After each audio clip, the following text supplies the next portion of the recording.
Bonjour, nous allons aborder ensemble la première partie de notre cours intitulé Physiologie du sang.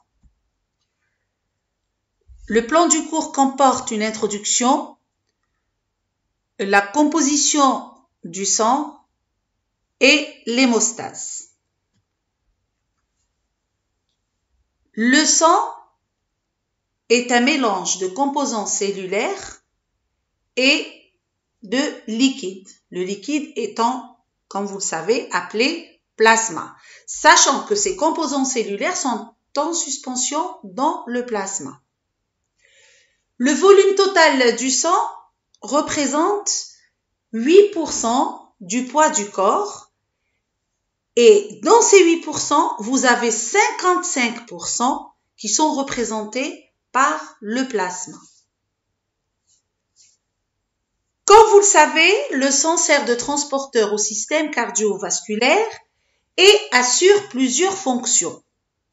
Parmi ces fonctions, vous avez l'apport de l'oxygène et des substances absorbées par le tube digestif aux cellules et le transport du CO2 vers les poumons et les déchets métaboliques vers les reins. Donc, il a un rôle respiratoire et un rôle nutritif. Il assure également le transport des hormones vers leur organe cible et il maintient ou intervient dans le maintien de la température corporelle, le pH sanguin et le maintien du volume adéquat du liquide dans le système circulatoire. Il assure également la prévention des hémorragies, nous allons le voir donc au fur et à mesure qu'on avance dans le cours. Et enfin, il assure la prévention des infections. Donc, le sang est composé de cellules et un liquide appelé le plasma. Donc, nous allons voir un peu ces composants du sang. Premièrement, le plasma. Le plasma se présente comme un liquide jaunâtre légèrement visqueux. Il est composé de 90% d'eau et de soluté, sachant qu'il renferme des nutriments, des gaz, des hormones, des produits et déchets du métabolisme, des ions et des protéines. Et en parlant de protéines, il faut savoir que 60% des protéines contenues dans le sang sont représentées par l'albumine. La composition du plasma varie selon l'activité cellulaire. C'est-à-dire que l'activité cellulaire est variable et cette activité-là a une influence sur la composition du plasma. Mais nous, ce qu'on remarque, c'est que les concentrations des solutés restent dans l'intervalle des valeurs physiologiques normales. Une activité cellulaire qui est variable, mais les concentrations des solutés qui sont maintenues dans l'intervalle des valeurs physiologiques. Ce qui implique qu'il y a un réajustement qui est assuré par certains organes. Et parmi ces organes, nous avons le foie, le rein, le poumon, etc. Les éléments figurés maintenant, ou ce qu'on appelle également les éléments cellulaires, et comme on l'a dit, ces éléments cellulaires sont en suspension dans le plasma et ils sont représentés par les leucocytes qu'on appelle également les globules blancs, les érythrocytes qu'on appelle également hématies ou encore globules rouges et vous avez donc les plaquettes. Les leucocytes sont des cellules complètes, c'est-à-dire avec un noyau, avec des organites, etc. Les érythrocytes sont des cellules sans noyau et contiennent très peu d'organites. Et enfin, les plaquettes sont des fragments cellulaires.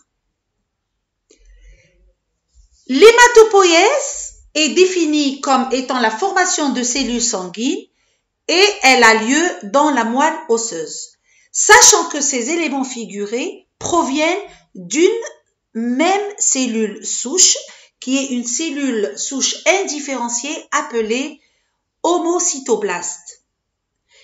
On l'appelle également cellule souche hématopoïétique pluripotente et qui est située dans la moelle osseuse rouge. Donc, les éléments figurés proviennent d'une même cellule souche et ensuite, ces éléments figurés donc vont se différencier et donc aboutir aux globules blancs, aux plaquettes et encore aux érythrocytes, sachant que chaque élément figuré ou chaque cellule va assurer une fonction qui est donc différente par rapport aux autres cellules.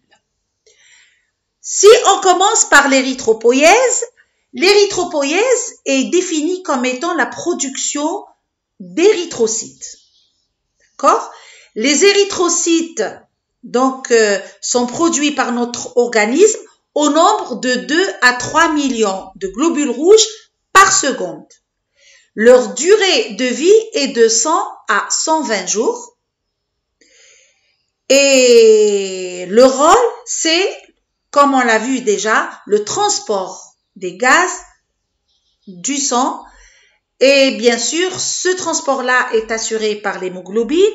L'hémoglobine, comme on l'a déjà vu, est une ferroprotéine et qui a une couleur rouge. Et c'est ce qui donne cette couleur rouge au sang. La numération érythrocytaire moyenne, normale bien sûr, est de 4,8 fois 10 puissance 12 éléments par litre chez la femme et 5,4 fois 10 puissance 12 éléments par litre chez l'homme. Là, vous avez donc une image que j'ai prise d'un livre et qui vous résume un peu l'érythropoïèse, c'est-à-dire la formation des globules rouges. Je ne vais pas m'attarder là-dessus puisque l'érythropoïèse a été déjà traitée d'une façon détaillée en histologie. On passe aux leucocytes. Donc, la leucopoïèse qui est la formation de leucocytes. Les leucocytes sont représentés par les neutrophiles qui représentent 50% des globules blancs, les lymphocytes 25% des globules blancs, les monocytes 3 à 8% des globules blancs, les éosinophiles 2 à 4% des globules blancs et enfin les basophiles 0,5 à 1% des globules blancs. Les leucocytes sont dans le sang au nombre de 4,8 jusqu'à 10,8 fois 10 puissance 9 éléments par litre de sang et leur fonction étant la protection de l'organisme contre les bactéries, les virus, les parasites, les toxines et les cellules tumorales. Leur durée de vie est de 0,25 jusqu'à 9 jours. D'accord? Donc, un quart de jour, 0,25 jusqu'à 9 jours. Et là, donc, comme pour l'érythropoïèse, vous avez la leucopoïèse qui est représentée par cette image. Et donc, comme je l'ai dit, pour l'érythropoïèse, on ne va pas s'attarder dessus puisque ça a été abordé en histologie. Les plaquettes maintenant, qu'on appelle également les mégacaryocytes, ou encore les thrombocytes, ont une durée de vie de 10 jours et le nombre de plaquettes par litre de sang est de 150 à 350 fois 10 puissance 9 éléments, donc par litre de sang. Sachant que les plaquettes vont jouer un rôle essentiel, comme nous allons le voir, donc juste après, dans la coagulation du sang.